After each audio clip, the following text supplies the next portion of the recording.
ان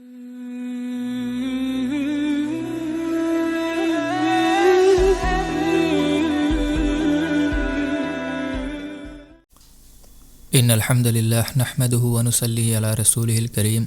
اما بعد ان اللہ وملائکتہ یصلون علی النبی یا ایہا الذین آمنوا صلوا علیہ وسلموا تسلیما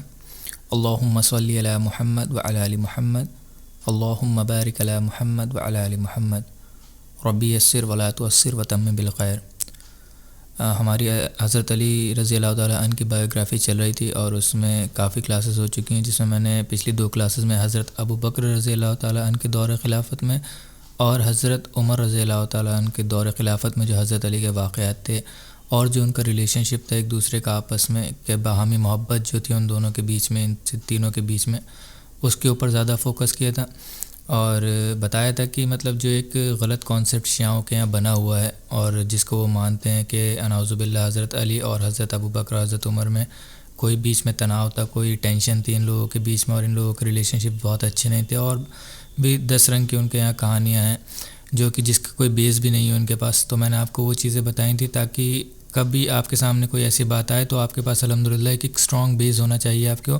پتہ ہونا چاہیے کہ کیا واقعات تھے، ان کی سچائی کیا تھی، یا یہ ان کی کوئی حقیقت ہے بھی یہ نہیں ہے ہمارے یہاں جو سنی پرسپیکٹیو ہے۔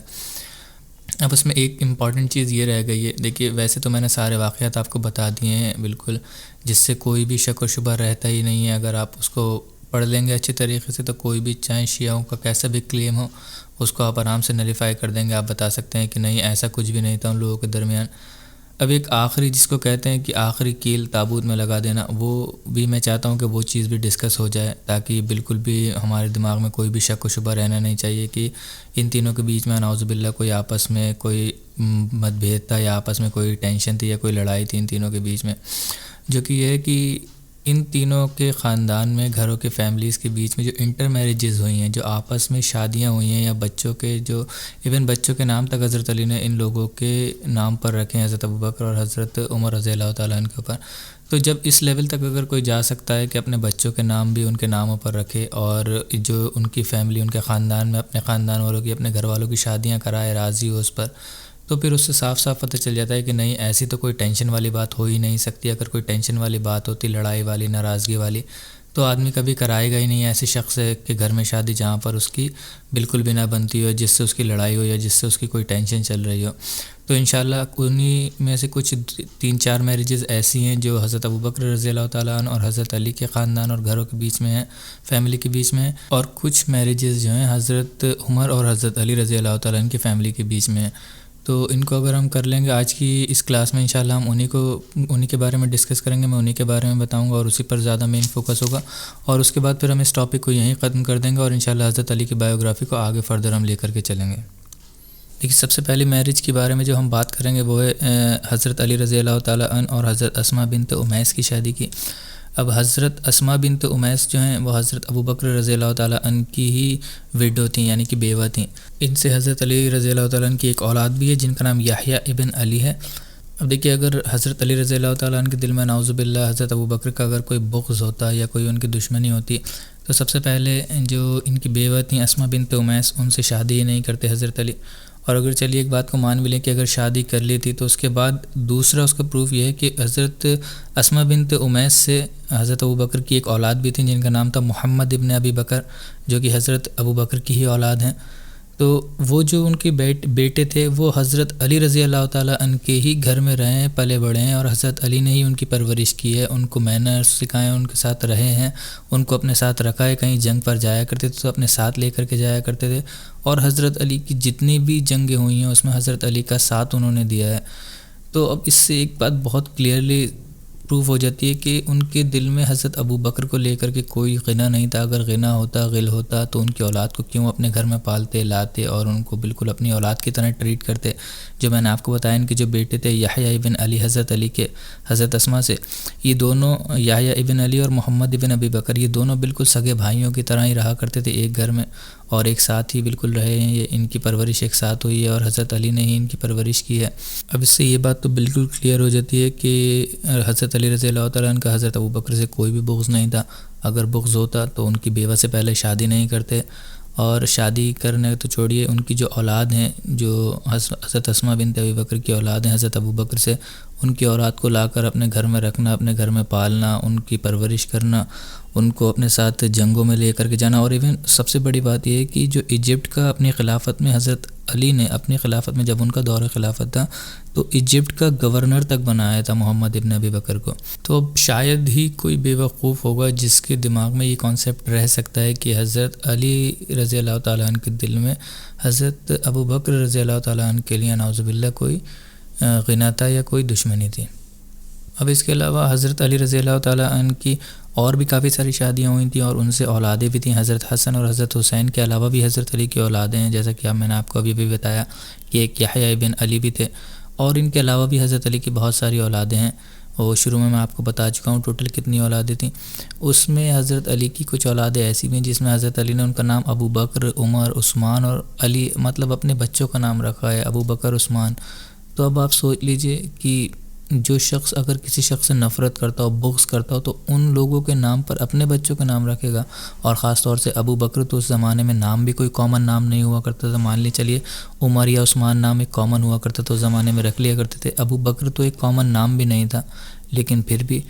تب آدمی کیوں رکھے گا؟ تب رکھے گا جب اس شخص سے آدمی محبت کرتا ہوگا، کیونکہ حضرت ابو بکر کی جو فضیلت ہے وہ صحابہ اکرام میں بھی فضیلت ہے، صحابہ اکرام بھی حضرت ابو بکر کو سب سے ٹاپ مانتے تھے، تو اسی وجہ سے حضرت علی جو تھے وہ بھی حضرت ابو بکر کو ٹاپ مانتے تھے صحابہ میں، تو اس وجہ سے انہوں نے ابو بکر کی محبت میں ہی نام رکھا تھا اپنی اولادوں کا ابو بکر، کیونکہ وہ ابو بکر سے محبت بہت زیادہ کیا کرتے تھے۔ چلیے اب اسی کو ایک سٹیپ اور آگے لے کر کے چلتے ہیں۔ یہ تو میں نے بتایا کہ حضرت علی اور حضرت ابو بکر کے بیچ میں باہمی محبت کا ثبوت۔ اب آپ یہ سوچیے کہ ان دونوں کے خاندان والوں میں ان کے جو گھر والے تھے ان لوگوں کے بیچ میں بھی آپس میں محبت تھی، جیسے کہ ابھی آپ کو میں نے بتایا محمد ابن ابی بکر کے بارے میں، تو محمد ابن ابی بکر اور حضرت حسین ابن علی جو حضرت علی کے سگے بیٹے ہیں، اور دوسری سائڈ پر حضرت ابو بکر کے جو بیٹے ہیں محمد ابن ابی بکر، ان دونوں کی جو شادی ہوئی تھی وہ دو سگی بہنوں سے شادی ہوئی تھی، یعنی کہ دونوں کی ایک ساتھ نہیں، الگ الگ۔ جو محمد ابن ابی بکر کی وائف تھیں، بیوی تھیں، اور جو حسین ابن علی کی جو وائف تھیں، بیوی تھیں، وہ آپس میں دونوں سگی بہنیں تھیں، تو ان سے جو بچے تھے، جو ان کی اولادیں تھیں، تو وہ آپس میں سگے خالہ بھائی تھے، یعنی کہ دونوں کے حضرت علی کے خاندان کے اور حضرت ابو بکر کے خاندان کی جو اولادیں تھیں وہ آپس میں سگی رشتہ دار تھیں۔ تو اب آپ سوچئے کہ اگر کوئی خاندان والا جیسے میرے گھر والے ہیں اور کسی اور کوئی اور شخص ہے جس سے میں نفرت کرتا ہوں، تو میں اس خاندان میں کیوں شادی کروں گا، اپنی اولادوں کی اس خاندان میں کیوں شادی کروں گا جہاں پر اس شخص کے گھر والوں کی شادی ہوئی ہوئی جس سے میں نفرت کرتا ہوں؟ تو مطلب کہنے کا مطلب یہی ہے کہ حضرت علی کے گھر والے یعنی کہ حضرت حسین وہاں شادی کیوں کرتے حضرت ابو بکر کے گھر والوں کی جہاں پر شادی ہوئی ہے، جہاں پر محمد ابن ابی بکر کی شادی ہو رہی ہے؟ تو یہ بہت سوچنے والی بات ہے، کامن سی بات ہے، اور اس سے ایک اور چیز پروف ہوتی ہے جو میں آپ کو کہہ رہا تھا کہ ایک سٹیپ اور آگے لے کر کے چلتا ہوں۔ اس سے یہ بات بھی کلیئر ہوتی ہے کہ جو اس زمانے میں آج کے زمانے میں سب سے بڑی بڑی بحثیں ہیں یہ کہ نعوذ باللہ ان دو لوگوں کے بیچ میں کوئی نفرت تھی یا کچھ تھا، تو یہ اس زمانے میں بالکل بھی نہیں تھی یہ باتیں، ان لوگوں کے بیچ میں آپس میں کوئی بھی ایسا کانسیپٹ نہیں تھا، اگر ایسا کانسیپٹ ہوتا تو یہ لوگ آپس میں شادیاں ہی نہیں کرتے جیسا کہ آج کے زمانے میں۔ تو یہ نفرتیں، یہ کانسیپٹ جو تھے، یہ افواہیں یا یہ سٹوریز جو بھی کہہ لیجیے آپ، یہ اس زمانے میں نہیں تھی جو آج کے زمانے میں اتنی زیادہ مشہور ہیں، کیونکہ اگر اس زمانے میں ہوتی تو یہ بالکل بھی نہیں ہوتا کہ دونوں خاندانوں کی ایک ہی جگہ پر شادی ہو رہی ہے، وہ بھی سگی بہنوں سے شادی ہو رہی ہے۔ چلیے اب اس کو یہاں سے ایک سٹیپ اور اوپر لے جاتے ہیں۔ تو یہ جو آپ کو میں نے بتایا کہ حضرت محمد ابن ابی بکر اور حضرت حسین ابن علی کی جو شادی ہوئی، ایک ہی خاندان میں شادی ہوئی۔ اب دیکھیے جو شیعہ ہیں ان کے یہاں جو ایک کانسیپٹ ہے، یہ جو 12 اماموں کا کانسیپٹ ہے جو مانتے ہیں، 12 اماموں کو مانتے ہوئے معصوم ہیں، تو یہ کہتے ہیں کہ سب سے پیور جو اسٹینڈ ہے ہیومن ہسٹری میں تو یہی اسٹینڈ ہے 12 اماموں کی۔ تو یہ جو اسٹینڈ بھی آ رہی ہے، جو ان کا نسب بھی چل رہا ہے، اگر سلسلہ بھی چل رہا ہے، تو اس کے لیے ان کو سب سے بڑا شکریہ تو حضرت عمر کو ہی بھیجنا چاہیے، نعوذ باللہ، جن کو یہ سب سے زیادہ لعن طعن کرتے ہیں، جن کے اوپر جن سے برا مانتے ہیں، سب سے زیادہ احسان مند تو ان کو حضرت عمر کا ہونا چاہیے۔ کیوں؟ اس کی وجہ کیا ہے؟ اس کی وجہ یہ ہے کہ جو حضرت حسین ہیں ان کی جو شادی ہوئی تھی، جن سے ساری اولادیں چلی آ رہی ہیں، ان کی شادی حضرت عمر نے ہی کرائی تھی۔ جو میں نے ابھی آپ کو بتایا کہ محمد ابن ابی بکر اور جو حضرت حسین تھے ان کی جو دو سگی بہنوں سے شادی ہوئی تھی، آپس میں ایک ہی خاندان میں ایک ہی گھر میں شادی ہوئی تھی، اس کا پورا واقعہ یہ ہے کہ جب جو پرشین امپائر تھی وہ پوری جب گری تھی، سیسنید امپائر جو تھی، جب اس کو مسلمانوں نے فتح کیا تھا، حضرت عمر رضی اللہ تعالیٰ عنہ کے ہی دور میں کیا تھا، تو جب وہاں پر فتح کیا تو وہاں پر جو باندیاں بنائی جاتی ہیں عورتیں، تو جب باندیاں بنائی گئی تھیں تو جو وہاں کا آخری جو کنگ تھا، وہاں کا جو بادشاہ تھا، یزدجرد III اس کا نام تھا، یزدجرد III، اور وہ بھاگ گیا تھا وہاں سے. خیر اس کی جو بیٹیاں تھیں وہ باندیاں بنا کر کے آئی تھیں، تو ان کو جب بھیجا گیا حضرت عمر کے پاس، کیونکہ بہت بڑے خاندان کی تھیں، جو راجہ تھا اسی کے گھر کی تھیں ڈائریکٹلی وہ، تو حضرت عمر کے پاس جب بھیجا گیا تو حضرت عمر نے ان کو گفٹ کر دیا تھا. ایک کو حضرت جو محمد ابن ابی بکر تھے، حضرت ابو بکر کے بیٹے، ان کو، اور ایک حضرت حسین جو کہ حضرت علی کے بیٹے تھے، ان دونوں کو گفٹ کیا تھا، اور ان سے کہا تھا کہ آپ ان سے شادی کرنا چاہیں تو آپ ان سے شادی کر سکتے ہیں، کیونکہ یہ بڑے خاندان کی ہیں، بڑے نسب کی ہیں. تو ان دونوں نے ان سے شادی کر لی تھی، محمد ابن ابی بکر نے اور حضرت حسین ابن علی نے. تو یہ دونوں سگی بہنیں تھیں آپس میں. اور حضرت حسین کی جو بیوی تھی ان کا نام آتا بھی ہے کہیں پر، اب اس نام کی مجھے اوتھینٹسٹی کے بارے میں نہیں پتہ کہ کتنا اوتھینٹک ہے وہ، سحر بانو آتا ہے. اور محمد ابن ابی بکر کی جو بیوی تھیں ان کا میں نے نام ڈھونڈنے کی بہت ساری کوشش کی، بہت جگہوں پر دیکھا، ڈھونڈا، لیکن مجھے ان کا نام ملا نہیں. لیکن یہ بات کنفرم ہے، بہت ساری اوتھینٹک روایت سے ہمیں ملتی ہے کہ محمد ابن ابی بکر اور حضرت حسین ابن علی کی جو شادی ہوئی تھی وہ یزدجرد جو III تھا اس کی جو بیٹیاں تھیں، جب پرشین امپائر گری تھی، سیسنید امپائر گری تھی، تو وہ باندیاں بن کر آئی تھیں اور حضرت عمر کے پاس ان کو پیش کیا گیا تھا. تو حضرت عمر نے پھر ان کو as a gift, as a ہدیہ ان دونوں کو دیا تھا، ان دونوں کو پیش کیا تھا. تو انہی سے شادی ہوئی. خیر ان دونوں نے، یہ جو ان کی بیٹیاں آئی تھیں، یزدجرد کی جو بیٹیاں تھیں، ان لوگوں نے ایمان قبول کر لیا، اسلام قبول کر لیا تھا، اور ایمان لے آئی تھیں اللہ تعالیٰ پر اور رسول اللہ صلی اللہ علیہ وسلم پر، اور پھر بعد میں بہت پرہیزگار والی اور متقیوں والی زندگی بھی ان لوگوں نے گزاری ہے. تو اب ہونا تو یہ چاہیے تھا کہ شیعہ جو حضرات ہیں ان کو حضرت عمر رضی اللہ تعالیٰ عنہ کا سب سے بڑا احسان مند ہونا چاہیے تھا کہ جو ان کا نسب چلا رہا ہے، جہاں سے 12 امام چلے آتے ہیں حضرت حسین کی خاندان سے، پیڑھی سے، تو ان کی شادی جن سے چلے آ رہی نسب، وہ حضرت عمر رضی اللہ تعالیٰ عنہ کا یہ ایک گفٹ تھا. ویسے تو اللہ سب کچھ کرنے والا ہے، لیکن اللہ تعالیٰ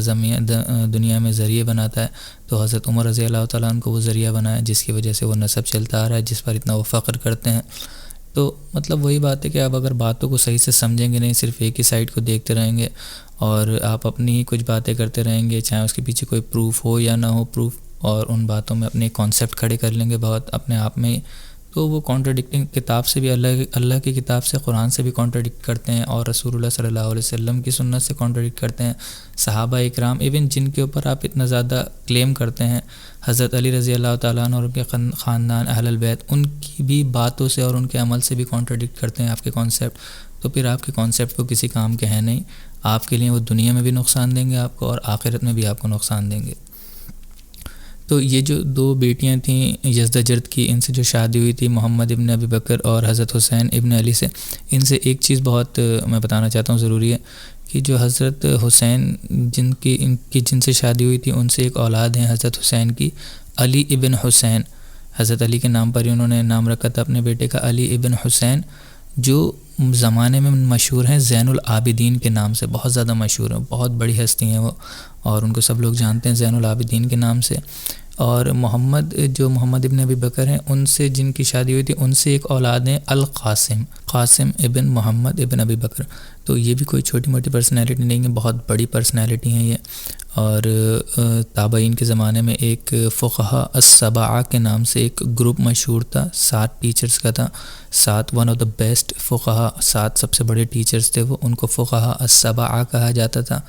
اور یہ عمر بن عبدالعزیز رحمہ اللہ کے ٹائم پر تھے، جو کہ تابعین کے ٹائم میں آتے ہیں. اور ان کے زمانے میں یہ مطلب انسائکلوپیڈیا آف فقہ مانا جاتا تھا ان لوگوں کو. آپ فقہ کے بارے میں کچھ بھی جاننا ہو تو آپ ان 7 میں سے کسی بھی ایک ٹیچر کے پاس چلے جائیے اور ان سے فقہ کے بارے میں کچھ بھی کویسچن پوچھ لیجیے.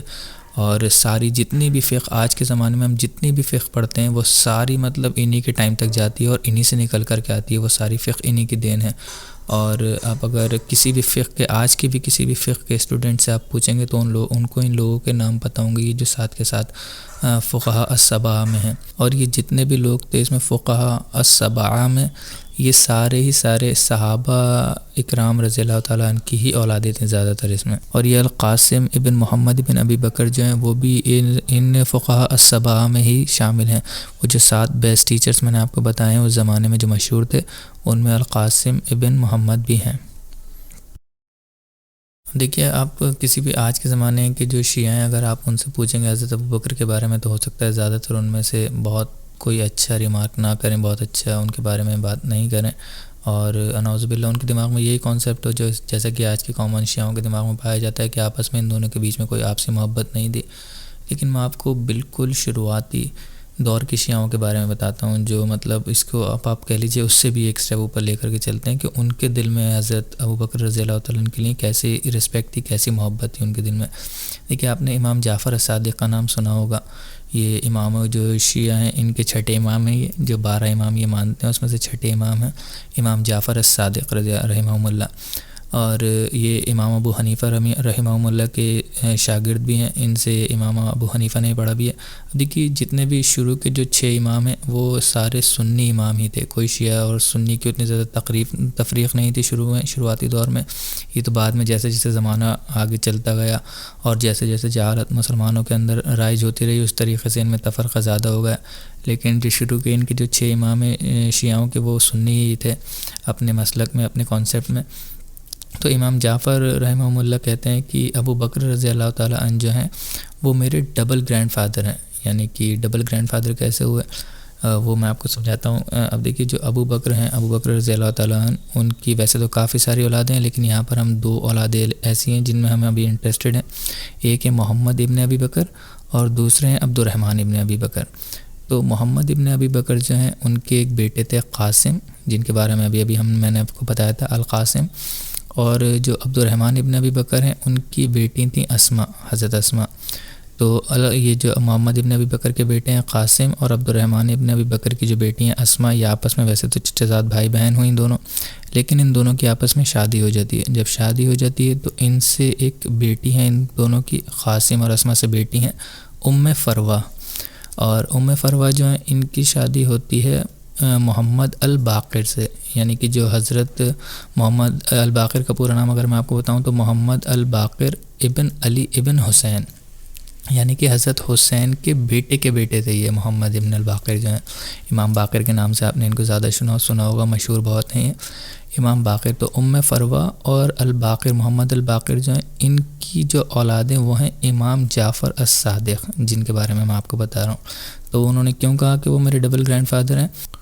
کیونکہ ان کی جو والدہ ہیں فروہ کے والد اور والدہ دونوں ہی حضرت ابوبکر رضی اللہ تعالیٰ عنہ کے پوتا اور پوتی ہیں۔ تو وہ ان کی پرپوتی ہوئیں، تو اسی وجہ سے اسی سے نسب سے اگر آپ دیکھتے ہو لائیں تو حضرت امام جعفر جو ہیں وہ کہتے ہیں اسی وجہ سے میرے ڈبل گرینڈ فادر ہیں وہ حضرت ابوبکر رضی اللہ تعالیٰ عنہ جو ہیں۔ تو اس سے مطلب کہنے کا مطلب یہ جتانا نہیں ہے کہ ڈبل گرینڈ فادر ہیں یا نہیں ہے، مطلب میں یہ بتانا چاہ رہا ہوں کہ جو امام جعفر الصادق ہیں ان کے دل میں حضرت ابوبکر کے لیے کتنی محبت ہے کہ وہ حضرت ابوبکر رضی اللہ تعالیٰ عنہ سے اپنا دوہرا رشتہ دوڑنے کے لیے تیار ہیں کہ وہ اس طریقے سے بھی میرے گرینڈ فادر ہیں اور اس طریقے سے بھی میرے گرینڈ فادر ہیں۔ تو یہاں پر ان کی محبت حضرت ابوبکر کے لیے ہیں، اور کیوں ہے؟ کیونکہ وہ کتاب و سنت سے واضح ہے وہ چیز کہ رسول اللہ صلی اللہ علیہ وسلم ان سے سب سے زیادہ محبت کیا کرتے تھے اور سب سے افضل صحابی ہوئی ہیں۔ تو اس وجہ سے وہ اپنا رشتہ جوڑنا چاہتے ہیں کہ اتنے افضل صحابی سے میری قربت حاصل ہو اور قیامت کے دن اور آخرت کے دن میں ان کے ساتھ ہوں، مجھے ان کی قربت نصیب ہو۔ تو اس وجہ سے تو آپس میں دیکھیے، جو حضرت علی کے خاندان والے ہیں، جو اصلی شیعہ ہیں، وہ لوگ تو ان کے دل میں تو کوئی نفرت ہے نہیں یا کوئی بغض ہے نہیں حضرت علی یا حضرت ابوبکر کو لے کر کے۔ تو اب آپ سوچیے کہ یہ بہت بات کی کانسیپٹ ہیں، اگر آپ اس کو غور سے سمجھیں، اس چیز پر غور و فکر کریں تو یہ بہت بات کی کانسیپٹ ہیں جو کہ ڈیولپ ہوئے ہیں ہمارے معاشرے میں صرف اور صرف جہالت کے بیس پر۔ کوئی علم کی بنا پر یہ جو تفرقہ نہیں ہوا ہے، صرف اور صرف جہالت کے بیس پر یہ تفرقہ ہوا ہے۔ اب اس میں جو سب سے آخری شادی جس کے بارے میں ذکر کرنا چاہوں گا وہ ہے حضرت عمر رضی اللہ تعالیٰ عنہ اور کلثوم بنت علی، یعنی کہ حضرت علی رضی اللہ تعالیٰ عنہ کی بیٹی۔ یہ شادی ہوئی تھی جب حضرت عمر رضی اللہ تعالیٰ عنہ اپنے خلیفہ تھے، اور حضرت عمر رضی اللہ تعالیٰ عنہ حضرت علی کے گھر جاتے ہیں اور ان سے کہتے ہیں کہ میں آپ سے مطلب اہل بیت سے تو ہم ویسے ہی بہت زیادہ محبت کرتے ہیں، لیکن میں رسول اللہ صلی اللہ علیہ وسلم سے اپنی ایک اور نسبت جوڑنا چاہتا ہوں، ایک اور رشتہ داری، ایک اور قربت جوڑنا چاہتا ہوں، کیونکہ روز آخرت میں رسول اللہ صلی اللہ علیہ وسلم کی شفاعت سب سے زیادہ انہی کو کام آئے گی جو رسول اللہ صلی اللہ علیہ وسلم کے گھر والے ہوں گے، جو اہل بیت ہوں گے ان کے، اور جو ان کے قریبی رشتہ دار ہوں گے۔ تو اب اس سے دیکھیے اس چیز سے غلط کانسیپٹ ہمارے دماغ میں نہیں آنا چاہیے بالکل بھی کہ رسول اللہ صلی اللہ علیہ وسلم کی شفاعت ہی صرف کافی ہوگی، کیونکہ بہت سارے لوگوں کا یہ کانسیپٹ ہے صرف رسول اللہ صلی اللہ علیہ وسلم کی شفاعت کافی ہوگی، اور جو ان کے چچائیں ابو طالب اور رسول اللہ صلی اللہ علیہ وسلم کے والدہ والدین ان کے بارے میں لوگ کہتے ہیں کہ ہاں ان کو بھی جنت میں ڈائریکٹ لے جائیں گے۔ دیکھیے چچا کے بارے میں تو ہمیں پتہ ہے کہ وہ دوزخ میں ہی ہیں ابو طالب جو ہیں، لیکن ہاں والدہ اور والدین کے بارے میں، والد اور والدہ کے بارے میں ہم نہیں کہہ سکتے، تو ان کے بارے میں ہمیں خاموشی اختیار کر لینا چاہیے، کیونکہ جب ہمیں جس بارے میں پتہ نہیں ہے وہ اللہ عالم، اللہ بہتر جانتا ہے اس معاملے کو۔ تو یہاں پر حضرت عمر کے کہنے کا مطلب یہ تھا کہ اگر انسان کے اعمال اچھے ہیں اور وہ نیک اعمال کرتا ہے تو پھر اس کے بعد رسول اللہ صلی اللہ علیہ وسلم کی جو رشتہ داری ہے وہ اس کے کام آئے گی ضرور، کیونکہ رسول اللہ صلی اللہ علیہ وسلم کی جو شفاعت ہوگی سب سے پہلے اپنے گھر والوں کے لیے اور قریبی رشتہ داروں کے لیے اور ان کے جو دوست ہوں گے قریبی ان لوگوں کے لیے ہوگی۔ تو اس وجہ سے یہاں پر حضرت عمر کا کہنا تھا۔ تو خیر وہاں پر حضرت عمر پرپوز کرتے ہیں جب ان کے بیٹی کے لیے حضرت علی کے گھر جا کر کے، تو حضرت علی وہاں پر کوئی بھی آناکانی نہیں کرتے ہیں، کوئی بھی ہچکچاہٹ نہیں دکھاتے ہیں، کوئی بھی ہیزیٹیشن نہیں ہوتا ہے، اور وہ کہتے ہیں کہ میں پہلے ایک بار اپنی بیٹی سے پتہ کر لوں، اگر وہ نکاح کے لیے راضی ہوگی تو میں آپ کے نکاح میں مجھے کوئی بھی پریشانی نہیں ہے دینے کے لیے۔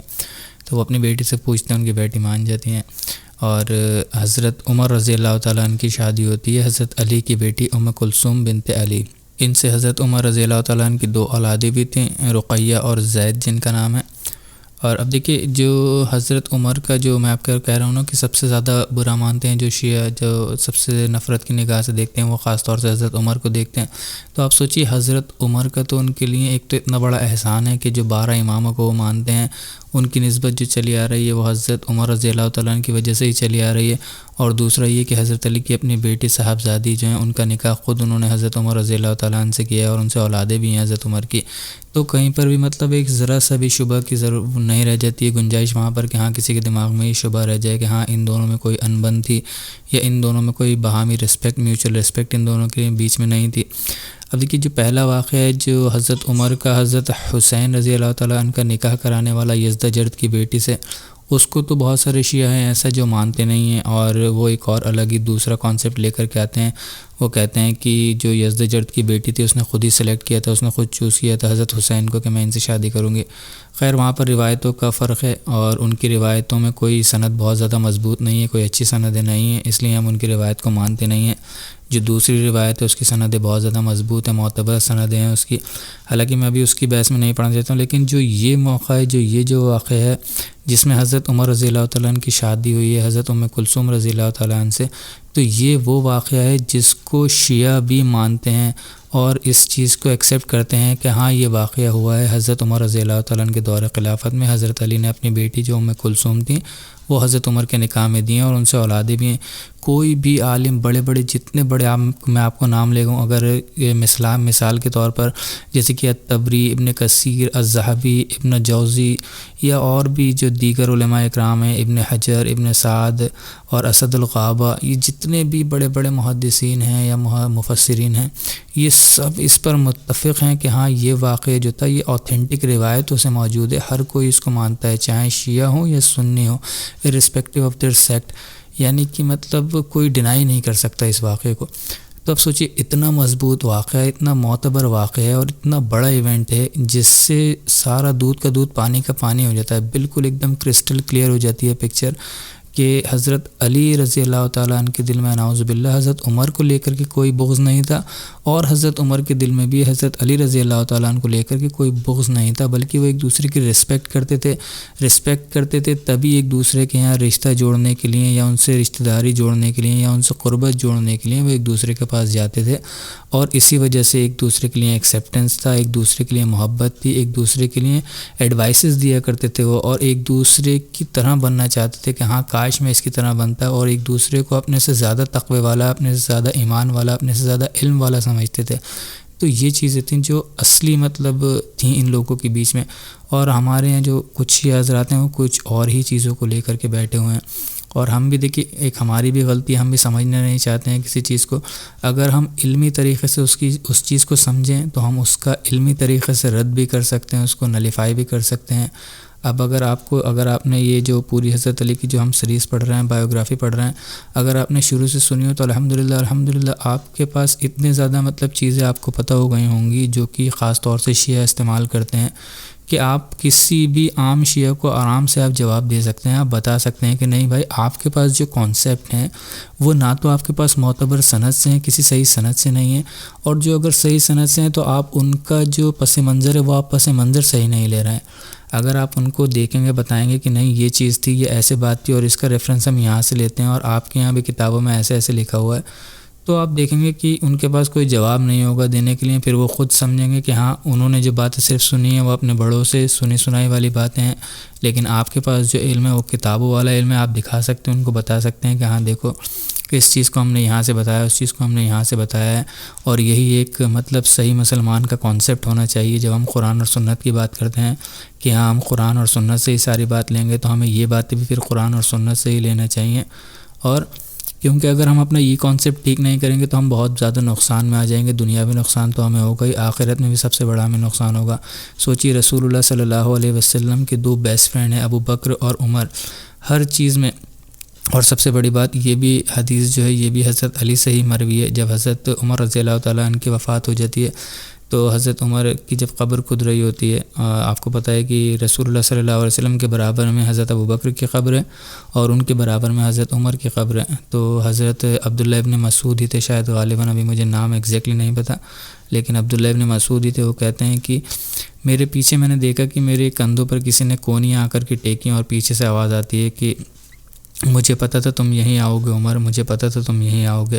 کیونکہ میں نے ہمیشہ رسول اللہ صلی اللہ علیہ وسلم کو یہ کہتے ہوئے سنا ہے کہ آج میں ابو بکر اور عمر یہاں گئے، آج میں ابو بکر اور عمر وہاں گئے، آج میں ابو بکر اور عمر نے یہ کیا، آج میں ابو بکر اور عمر نے وہ کیا۔ ہمیشہ جب بھی کچھ کام کا ذکر کیا کرتے تھے تو وہ ابو بکر اور عمر کے ساتھ ہی کیا کرتے تھے۔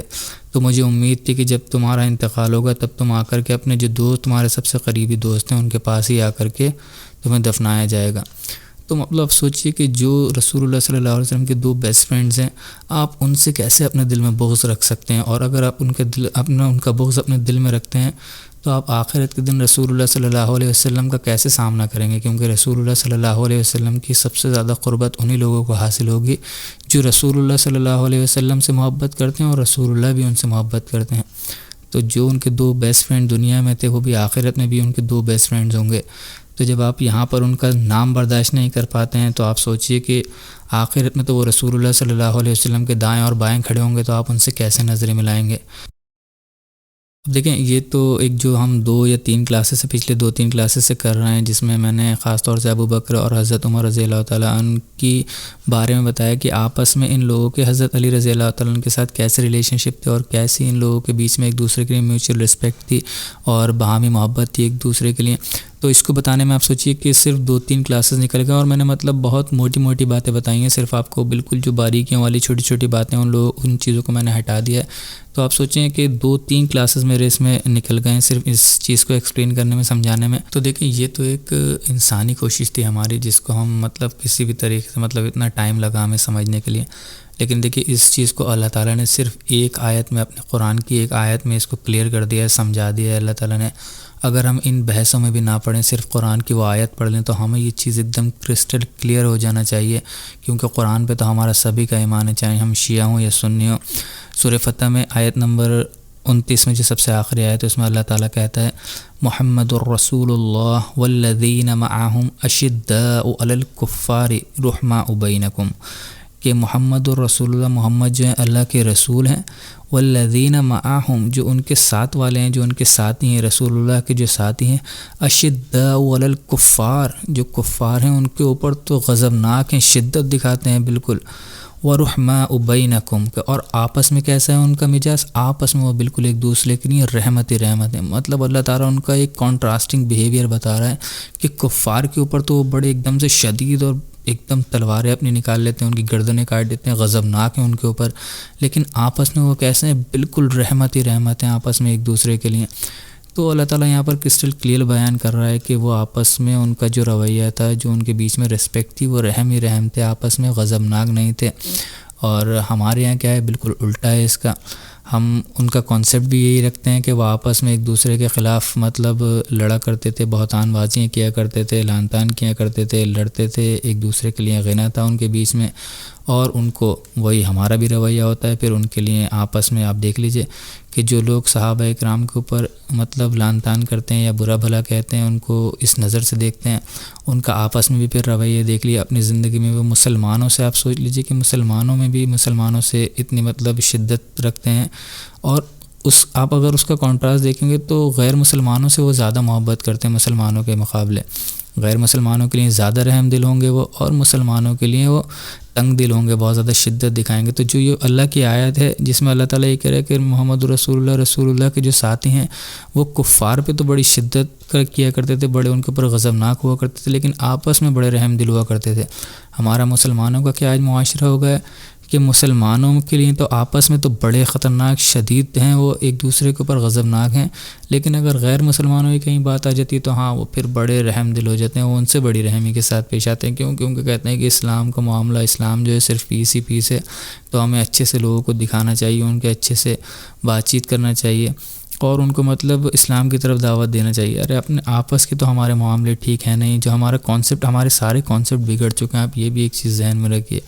کہ ہم نے اسلام کو جب سے گڑبڑ کیا ہے، اپنے حساب سے سمجھنے کی کوشش کی ہے، تب سے ہمارے سارے کانسیپٹس بھی خراب ہو گئے ہیں۔ خیر اب یہ ایک وہ کلاس تو نہیں ہے جس میں مخاری کانسیپٹس کی بھی یہاں پر بات کی جائے، وہ ایک الگ ہی ٹینجنٹ ہوگا اور کلاس کہیں بہت زیادہ لمبی نکل جائے گی۔ تو صرف میں آپ کو یہ بتانا چاہ رہا تھا کہ ہماری تو 2-3 کلاسز لگی ہیں صرف اس کانسیپٹ کو سمجھانے کے لیے، لیکن اللہ تعالیٰ نے اس کو صرف ایک ہی آیت میں، ایک آیت کا بھی صرف کچھ پارٹ ہے، یہ چھوٹا سا پارٹ ہے جس میں اللہ تعالیٰ کہتا ہے کہ محمد جو اللہ کے رسول ہیں اور ان کے جو ساتھی ہیں وہ کفار پر تو بڑے شدید ہیں، بڑے سخت ہیں، بڑے غضبناک ہیں، لیکن آپس میں وہ محبت والے ہیں اور ایک دوسرے کے لیے رحمت ہی رحمت ہیں، اور تم ان کو دیکھو گے کہ وہ اللہ کے لیے سجدے اور رکوع کرتے ہیں اور اللہ کی عبادت کرتے ہیں۔ اب ہم نے کیونکہ حضرت ابوبکر رضی اللہ تعالیٰ عنہ کے دور خلافت میں اور حضرت عمر رضی اللہ تعالیٰ عنہ کے دور خلافت میں جو حضرت علی کے واقعات تھے وہ بیان کر چکا ہوں میں پچھلی 2-3 کلاسز میں، اور حضرت عثمان رضی اللہ تعالیٰ عنہ کی کیونکہ ہماری ابھی بایوگرافی ختم ہوئی ہے تو اس کی میں ڈیٹیل میں نہیں جاؤں گا، میں چاہتا ہوں کہ وہ بھی اسی کلاس میں ڈسکس کر لی جائیں، چھوٹی سی ہیں کچھ، اور کیونکہ ابھی پڑھائی ہیں تو وہ زیادہ بتانے کی ضرورت نہیں ہے، آپ لوگوں کے زیادہ تر ذہن میں ہوں گی، اور جو بڑی کچھ باتیں ہیں وہ میں بتا دیتا ہوں، کیونکہ حضرت عثمان سے جو شیعہ ہیں ان کے زیادہ وہ بھی نہیں کرتے ہیں کہ ہاں ان سے بیچ میں کوئی نفرت تھی یا ان کو لے کر ہی کوئی غنا تھا، ان کو ایک نیوٹرل پرسنالٹی مانتے ہیں، کیونکہ حضرت عثمان رضی اللہ تعالیٰ عنہ کا مزاج بھی بہت نرم مزاج تھے، اور اس میں کی چیزوں میں ان کا زیادہ تر کوئی واقعات بھی نہیں ہیں، تو اس میں ان کو زیادہ انوالو نہیں کرتے ہیں۔ تو حضرت علی رضی اللہ تعالیٰ عنہ جیسے کہ حضرت ابوبکر اور حضرت عمر رضی اللہ تعالیٰ عنہ کے دور میں بھی قاضی تھے، جج تھے، تو حضرت عثمان رضی اللہ تعالیٰ عنہ نے بھی اسی چیز کو کنٹینیو کیا، اور حضرت علی کو جو جج کی پوسٹ تھی اسی پر فائز کیا، اور اس کے علاوہ جو حد پنشمنٹ ہوا کرتی تھیں، جو حد سزائیں ہوا کرتی تھیں، ان کو حضرت علی ہی نافذ کیا کرتے تھے۔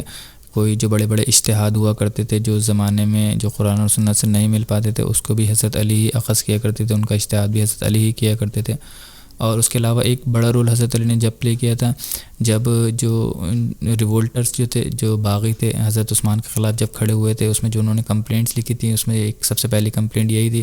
کہ عثمان نے جو ہے قرآن کو جلوا دیا، جو قرآن کی کاپیز تھیں وہ پورا واقعہ آپ حضرت عثمان کی بایوگرافی میں پڑھ چکے ہیں۔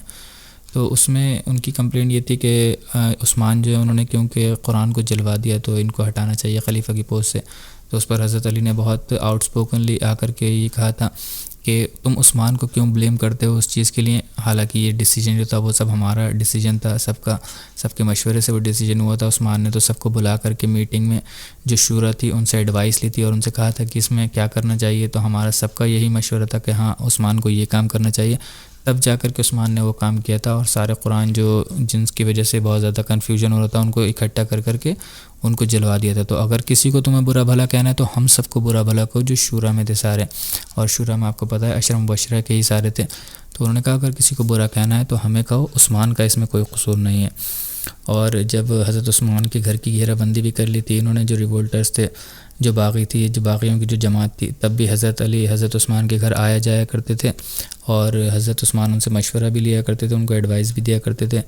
اور حضرت علی کی یہ رائے بھی تھی کہ آپ اگر ہمیں اشارہ دیں، آپ اگر اجازت دیں تو ہم ان کو ابھی ختم کر سکتے ہیں، ان کی کوئی طاقت نہیں ہے ہمارے سامنے، آپ کے پیچھے پوری ایک آرمی کھڑی ہے، مسلمانوں کی فوج کھڑی ہے،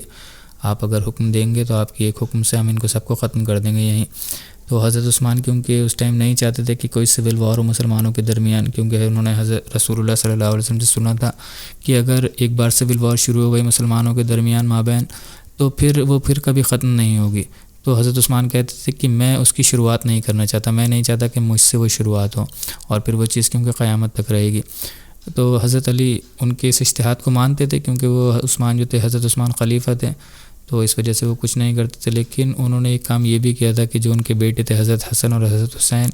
ان کو حضرت عثمان کی پروٹیکشن کے لیے ہی وہیں رہنے دیتے تھے، زیادہ تر ان کے گھر پر ہی رہا کرتے تھے حضرت حسن اور حضرت حسین، اور کئی بار تو وہ وہاں پر آخری ٹائم میں ان کے وہاں پر رات بھی وہیں رک جایا کرتے تھے، گزارا کرتے تھے اپنی،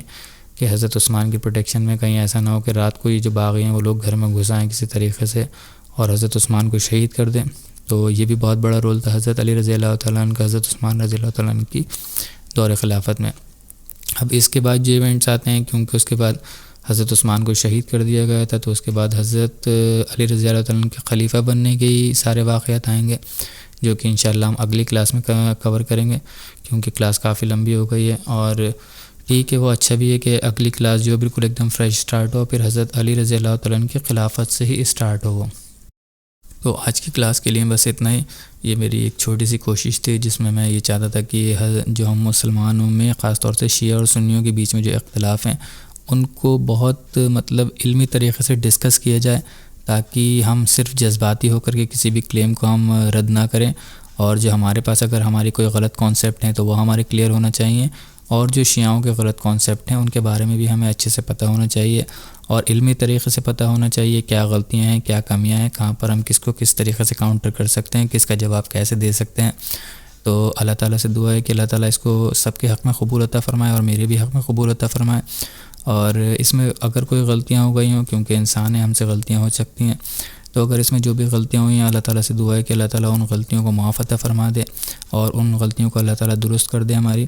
اور باقی اللہ تعالیٰ سے دعا ہے کہ مجھے کہنے سے زیادہ عمل کرنے کی اور آپ کو سننے سے زیادہ عمل کرنے کی توفیق عطا فرمائے۔ سبحانک اللہم و بحمدک، اشہد ان لا الہ الا انت، استغفرک و اتوب الیک، وما علینا الا البلاغ المبین۔ جزاکم اللہ خیرا و احسن الجزاء۔